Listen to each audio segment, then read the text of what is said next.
மாப்பிள. ஏ மாமா அந்த புள்ள என்னை விட்டு போயிட்டாடா. அதான் என் பொண்ணு இருக்கல மாப்பிள. ஏன் வாய பொத்துக்கலாம்டா.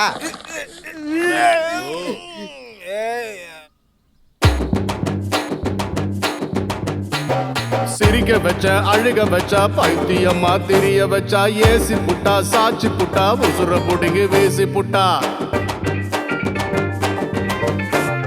விழுந்து புட்டேன் கவுந்து புட்டேன் சாராயத்தை குடிச்சு புட்டேன் மறந்து புட்டேன் தெரிஞ்சுக்கிட்டேன் பொண்ணுங்களை புரிஞ்சுக்கிட்டேன் கண்ணை திறந்து நானும் பார்த்தா அவள காணோம் வீணா ஆசைப்பட்டு விட்டுட்டு போனா பட்டதெல்லாம் போதும் சொல்லுறது வேதம் கெட்டு போனேன் நானும் கேட்டுட்டு போடா ஜோடியான கோலி அதுல ஒண்ணு காலி முடிஞ்சுதுடா ஜோலி தோத்து புட்டேன்டா பொட்ட புள்ள மோகம் தொட்டு புட்டா சோகம் புத்த புது ராகம்